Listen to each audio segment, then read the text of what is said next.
This is the only YouTube SEO guide you will ever need if you want to rank higher on YouTube.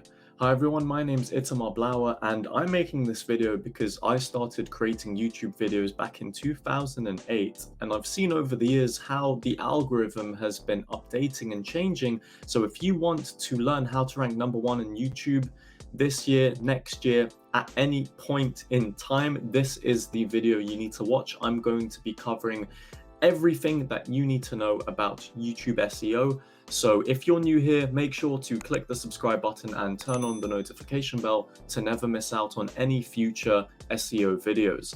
So this video, we're going to be covering all of these different things here.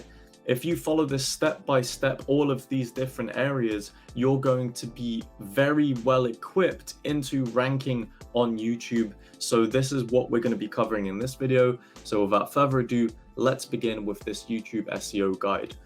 So the first thing that's important to note is the differences between Google SEO and YouTube SEO, because many people think that they're very similar in terms of what you need to do to optimize for them, but they are very different. So I'm going to outline some key differences here. The first being technical elements.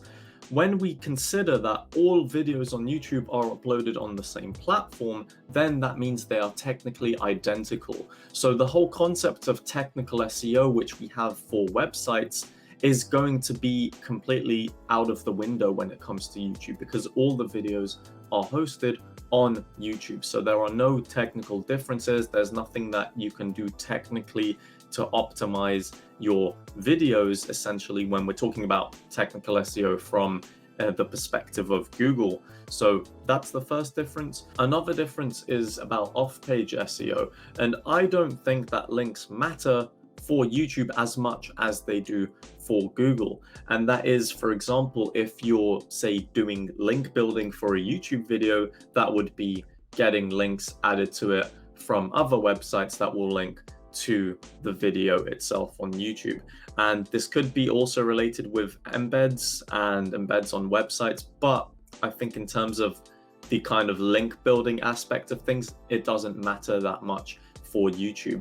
Next, we've got engagement. And I feel like engagement is something that YouTube values much more than Google, because you don't really see websites on Google that only rank because they have, you know, thousands of comments on a blog post, for instance. But engagement on YouTube is much more important, because the longer and the more people that are on YouTube watching videos, the more advertisers are going to be paying YouTube to have ads on the videos, so YouTube gets more money. So engagement in that respect is much more favored by YouTube because it keeps people on the platform. And the last key difference is about traffic sources. So there are more ways on YouTube for you to gain views organically, such as through browse features and suggested videos, than you do from Google SEO, because you'd only be appearing organically on the SERP. That's pretty much the only place you can get the organic Google traffic from. So now let's talk about some common YouTube SEO mistakes. And I've seen loads of these over the years, so I've tried to kind of summarize them into the most common ones that I see people make and the most common ones that I've talked to clients about when it comes to them starting off on YouTube with YouTube SEO. And these are some of the mistakes that they make. So the first one is overlooking keywords. Now, keywords are incredibly important, not just for YouTube, but also on Google and for everything on the web. But when you overlook keywords in the sense that on YouTube, they're actually more important than you might think. And this isn't just about metadata, and we're going to be covering how to optimize YouTube metadata later on, but it's also about the spoken words in the video. And many people actually don't really talk too much about the keywords that they're targeting. So I'm going to just call it overlooking keywords, because some people don't understand how important these play hand in hand, where you've got the metadata, but you've also got the spoken words in the videos. The second mistake that I see is being too broad. I see loads of channels that create content about topics that are fundamentally different, and I'll explain why that's bad for channels. And the reason is that if you have multiple niches on your channel, let's say I create videos about basketball and I create videos about games, about like a football game. So if you create both of these types of videos on your channel, I mean, sure, you can get people to find you for these things, you can still rank, but the problem is if people start subscribing to you because they watched your basketball videos and then on their feed they start seeing you've got these football videos, they will probably not be interested, or it's likely that they won't be interested in that topic. So what that means is they'll either unsubscribe to you or they won't watch the videos you've got about football or those games. And that's a negative signal. It's a bad signal to YouTube because it's showing that you're not able to retain this audience that you've got, these subscribers. And of course, if they unsubscribe, that's even worse because you're losing a subscriber, you're losing future potential views, even for the videos that they like. Even, you know, if they unsubscribe to you, they might still like your basketball videos and you might still upload them, but they might not watch them anymore. So that's why being too broad is a problem. So you should pick one niche and stick to it. Otherwise, your subscribers will quickly start to decline. Another YouTube SEO mistake I see is people who avoid using calls to actions. Now, what I suggest you do on YouTube is mix audible calls to actions with ones that are on the screen itself, because this is a better way to prompt the action. So if you noticed at the start of the video, I was audibly saying, you know, don't forget to subscribe, and you could see the little animation come up on the screen. So that's what I mean by mixing them together. And a lot of people just simply forget to use CTAs. They forget to ask people to subscribe or like the video.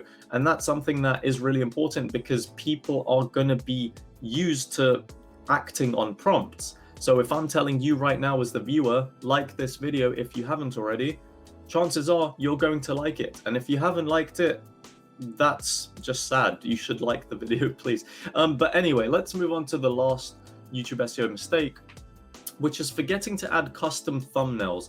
And click-through rates are important. They're so important on YouTube. Click-through rates are one of the more important metrics that you've got on YouTube for ranking. And if you don't add custom thumbnails that look engaging and are relevant to the video, then you're missing out on potentially a lot of clicks, and those clicks can definitely be influencing how high you rank on YouTube. And the one thing to mention here as well is if you are creating custom thumbnails, make sure that they're not clickbaity enough to the point where, you know, it's irrelevant, because people will click off the video, and that's also going to be a negative signal to YouTube. Now let's talk about finding your audience on YouTube, because when it comes to good YouTube SEO, you first need to identify how to find your audience, who they are, right? So that you can make the right videos for the right types of people. So there's a really cool feature that YouTube have called Find My Audience, and you can access it with the link. I'll put it in the description. You can essentially choose between in-market or affinity audiences, and then you can select the category of your videos. And then what that will do is it will kind of display an overview of the types of audiences that you might have, and then you can better understand a bit more about them and do some more research. So that's one way of doing it, but I've got a 3-step approach to identifying your YouTube audience. The first one is about knowing who you're targeting. So you can create personas for this, create personas of the ideal audience member that you'll have, the ideal viewer, and you need to ask yourself, will they be actively looking for my videos on YouTube? So that's when you think about the kind of video ideas that you have. You think, will these people actually be looking for this kind of stuff?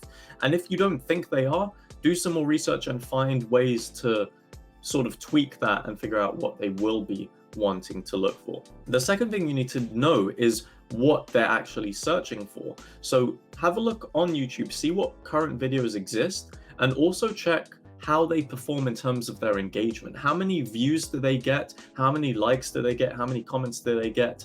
Take a look at all of these things. Also consider looking at their views as a percentage of that channel's subscriber count, because that can also give you an indicator in terms of, you know, are the videos that are on YouTube good enough? So you need to do that and know what people are searching for. And then finally, you can create and optimize the videos accordingly. So that's the 3-step approach that I use in order to identifying audiences on YouTube. But now let's talk about keyword research, because this comes up a lot and it's very important. And there are some important things that I need to mention about YouTube keyword research that you might not know, or to help kind of debunk quite a lot of myths and things that I see out there. And the reason why I'm making a big deal about this is because there are people who think that SEO tools will give you accurate YouTube keyword data. And that is not the case, because at the moment it's impossible to know the actual search volume for keywords that are put in on YouTube. And SEO tools that suggest otherwise, I know on Ahrefs they have an ability to search or do keyword research for YouTube keywords, but the problem is with that, they are using clickstream data, and that is not entirely accurate, and it is quite varied. And generally, either you'll have tools that use clickstream data, or you will have tools that will say it's the YouTube search volume when really they've just taken Google's search volume data and just pasted it, saying it's YouTube's as well. And that's not the case, because people fundamentally search different things on Google as they do on YouTube. So let's talk about how you can actually do keyword research on YouTube. So there are two options that I have, which are both free and both perfectly good at identifying keywords. The first one being YouTube search predictions, and the second one being Google Trends. So let's talk about the first one with YouTube search predictions. So this is when you type on the search bar a keyword, and it will give you automatic predictions or suggestions about what else you can find related to that query. Now, these are generally accurate and up to date. However, it's impossible to check how competitive they are, but the best way to do this is to go into an incognito window and type in certain keywords, find the predictions, find which keywords rank, take a look at the keywords that they're using, and that's one way to utilize these search predictions to get ideas for keywords that you can target and videos you can make.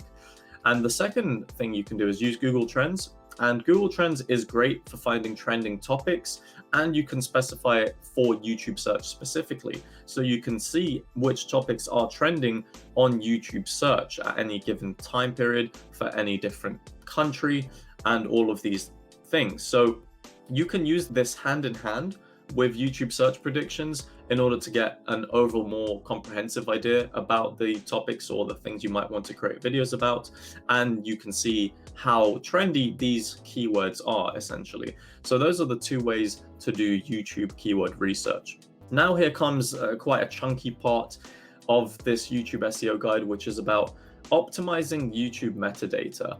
And there is a lot to go through, so if you ever want to pause the video, you can do and go back to different parts. But let's begin with optimizing YouTube metadata. The first thing you want to do is set your channel keywords. So you go to the YouTube studio, go to settings, go into channel, and under the basic info, you will have the option to add the keywords for your channel. Make sure that these are related to the types of videos that you want to do. And that's why before I stressed the importance of picking one niche. So definitely go there and set those up as the kind of step one to all of this. Make sure you've got that there, and just think of as many different variety of keywords that are related to the topics of your channel. Next, you can set the channel category, which is also quite important, and you can do this to show up for every video that you ever upload in the future by going into the upload defaults and going into advanced settings, and that's where you can select the category of your videos. And this is also going to be very important. So if you're uploading videos about football, then you will change the category to sports, for instance. So channel keywords, channel category, they're very important to do.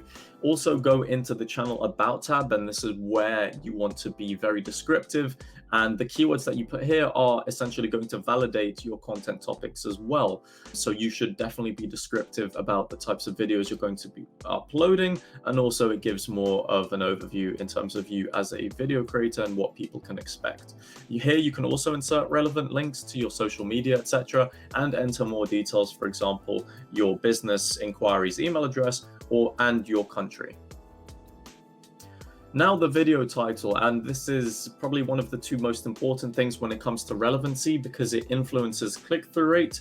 So with the video titles, you want to be including your main keywords in the title. You want to do this more towards the beginning if you can as well. I found that to be more helpful. Keep your video titles consistent, so you want to be using the same type of case. For example, if you do title case for your videos or uppercase for all your videos, make sure that they're consistent. You can also update them over time if necessary. So the example we've got here is a video that I uploaded in 2020, and I changed the title to update the year to 2021 because the information is still valid. So if necessary, you can update the video titles over time. When it comes to thumbnails, this is the second thing that's the most important in terms of influencing click-through rates, as it does with the title. And as I was saying before, you want to make sure that the video thumbnails you're using, the custom ones, are relevant. So you don't want to be overly clickbaity, because otherwise, again, people will go and click the video and then leave if they've not found what they've expected. Also, consistency is very important for your branding. So you can see in my thumbnails, all of them have kind of same background and they all look fairly similar. So the consistency is there, and that's just the branding thing. So definitely consider that if you're a business or if you want to create videos for your brand, make sure it's consistent. People will know exactly who the uploader is just by seeing the thumbnail. So that's very important. With the video description, obviously you want to be descriptive. You should be adding your main keywords throughout with different variations of these keywords, and that will be based on your keyword research. You should also consider using other things in your description to pad them out, for example, timestamps, which provides better user experience. You can also include hashtags. Ideally, you want to have 3 hashtags. You can put them towards the end of the description. You can have a maximum of 15, and the first 3 hashtags you use will show up above the video title. You can also include relevant links in your video descriptions to your social media or other posts or other URLs, places that you want to guide users to. And again, your video description should be very comprehensive. I see a lot of videos on YouTube that don't really put too much thought into the description. Of course, video descriptions don't matter as much. The more subscribers you have, the bigger your audience is. But generally, if you're at the point where you want to be ranking higher on YouTube, definitely pad out and be descriptive and make full use of the video description. So this is an example of a video description that I've got, and I've kind of highlighted different things in terms of what I've done. So you can see above the title, I've got the 3 hashtags that I've put down further down at the end of the video description, which you can't see in this screenshot. But you can see all of these boxes here in terms of the keywords that I've been using, like what is SEO, SEO for Beginners Guide, how search engine optimization works. You can see all of these keyword variations that I'm using under the overarching video about what is SEO and how does it work. So that's something to keep in mind as well. Different variations you can do. You can also see the timestamps in there, which definitely gives a better UX. People can kind of check it and kind of skip through to the sections that they want. You can also see how it shows here. For example, it says intro here, and that's taking it in from the timestamps that we've got down here. So that's a good example of how your YouTube descriptions should be, how to pad them out to make them look better, more comprehensive, and better for YouTube SEO. Now we'll talk about video tags. So video tags, again, a piece of metadata that is quite important. You should include as much variety as you can of the main keywords that you're targeting, but keep in mind you do have a limit of 500 characters for video tags, and you can find them from going into YouTube Studio, then content, your video. So you click there, you've got details, and then you scroll down, and where it says show more in capitals, then that's where you can find the tags and set them there. Also, if you want to find the tags that your competitors are using, there's a pretty cool, easy tool that you can do where you paste in the YouTube URL and it will tell you what tags your competitors use for that video. And I'll put a link to that in the description. When it comes to video subtitles and CC, which stands for closed captions, this is something that's quite important as well, and YouTube is generally good at automatically generating subtitles, but remember that the YouTube bots don't actually watch your videos, but they can detect what's being said. So if you do want to upload subtitles and CC manually, you can do that. And where the tags are in the previous slide where I showed you how to get to the video tags, just underneath that you can find the subtitles and CC area. Now, let's talk about some advanced YouTube SEO tricks that not many people know about, and this is the part of the video that you might want to get a notepad out and write some of these down, because a lot of this stuff you might not have heard before, and if you have, and if you've used it, let me know what your experience has been with these. So these are some advanced YouTube SEO tricks that you can use, and I'll go through them one by one. The first one is a bit of a sneaky one, where it's adding competitors in your video tags. And the reason why you might do this, and I found in the past that on different channels, when I've added a competitor in the video tag, when I've actually watched that competitor's videos, the video that I had that I put their name in the tags actually showed up in the suggested videos section as well of their video. So this is something that can actually work, and I found it to work quite well with the suggested video one. This isn't for my channel personally here, but it's for other channels that I've had in the past. Also, this can help in terms of the browse features on the home pages, where if somebody is a viewer of that competitor, they might see your video come up as well. So keep that in mind as well. You don't want to go overboard and add all your competitors in the tags, but it might be worth doing if you find that a competitor has a video that's very similar to yours, or something along that nature, that you might be able to get some more viewers in from that.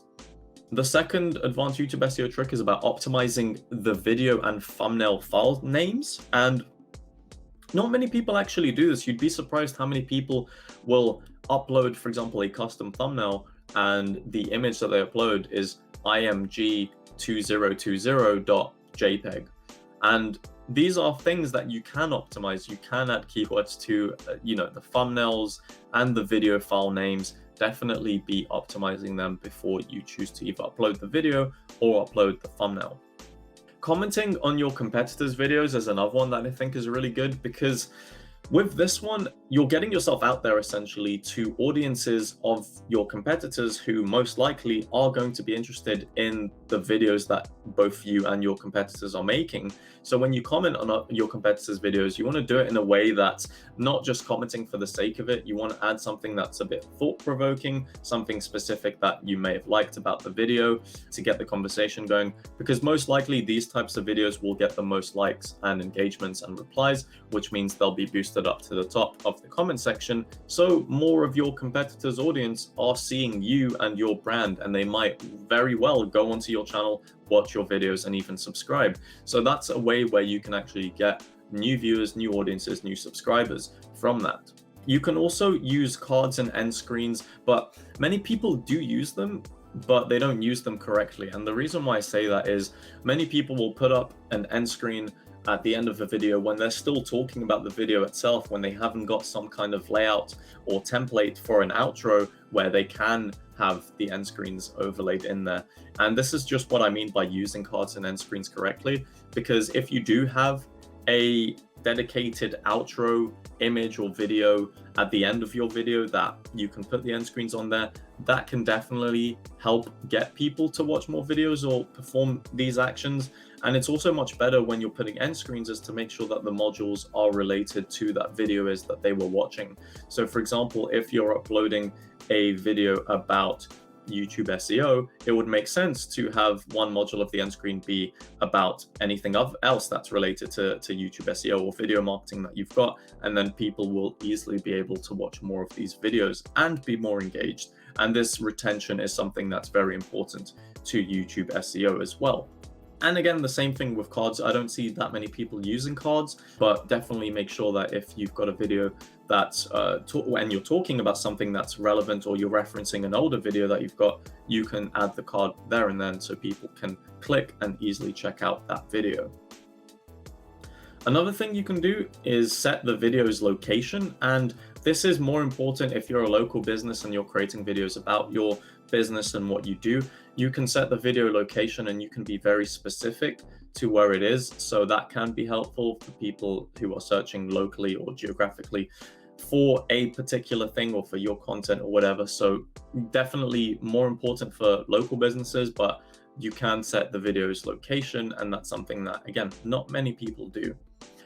Another thing is going live on YouTube, and live videos are generally better at getting more engagement than just regularly uploaded videos. And the reason is that there's always better engagement. YouTube are pushing live videos much more prominently, and it's generally a lot better when you have people who are coming into the live video and the live stream, and you're kind of asking questions, you're engaging with the audiences, you're replying, people are talking. All of that engagement is absolutely fantastic. The other thing that's great is that the views that you get from people who watch the live stream will also be combined with people who are watching the video after the live stream has ended. So when people watch the replay of the live stream, the views get combined. So essentially you end up with more views overall. And the last advanced YouTube SEO tricks is posting in the community tab. And the community tab is something that you get when you reach 1,000 subscribers, and you can essentially create posts for your audience. You don't even need to create a video. You can create polls, or you can reference or share a recent video that you've made, and you can ask questions. And the community tab is great because it doesn't only show to people who are subscribed to you. You will see community posts from other YouTubers that you're not subscribed to if you're watching relevant videos or that content is similar. And that's the best thing, that's the strongest thing about the community tab, because they actually do get quite good engagement. They're prominent on the home screen if you're on desktop or mobile on YouTube, but also it's a great way to get new subscribers from people who might be interested in your videos. Now let's talk a bit about YouTube's own policy for ranking videos, because they are quite transparent when it comes to how they rank videos. And YouTube does have a document, which I will leave a link in the description for, where you can actually read more in detail about what it is that they essentially look for when it comes to ranking videos on YouTube. So they essentially split it up into 3 elements. So the first one is relevance, which relates to the metadata here. So titles, tags, description, and the video content itself, as I was mentioning as well about spoken words in the video. So relevance is the first one. The second one is engagement, and watch time is something that you might have heard of before. And watch time is arguably the most important metric when it comes to engagement. It's basically saying, are people watching your video throughout? Essentially, the better watch time you have as a percentage, the more of your video people are actually watching, and that obviously is a better signal to YouTube. But engagement is also things such as the likes, comments, and shares that your videos get. The third one is quality, and in this document, YouTube specify about EAT. So this is something where it's kind of similar to Google in the sense that, you know, is the source of the content an expert in their field? Are they authoritative? Are they trustworthy? And that's really important as well. So generally you'll see that channels or bigger brands will probably have a kind of better visibility, especially if people are searching for the brand. But again, it can be a bit of a gray area because, like I said, link building is something that people consider to be related to EAT, because the authoritativeness of websites that link to you is going to be helpful for your SEO.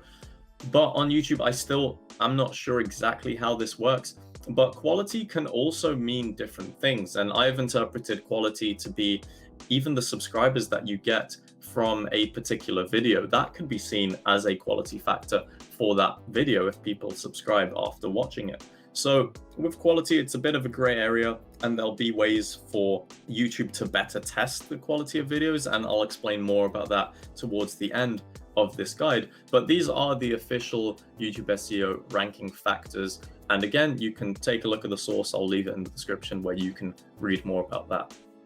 Now let's talk about maximizing YouTube traffic on other platforms, because at the end of the day, we all want more traffic, and getting traffic to your YouTube channel from other platforms is another great way to get new subscribers and get new viewers.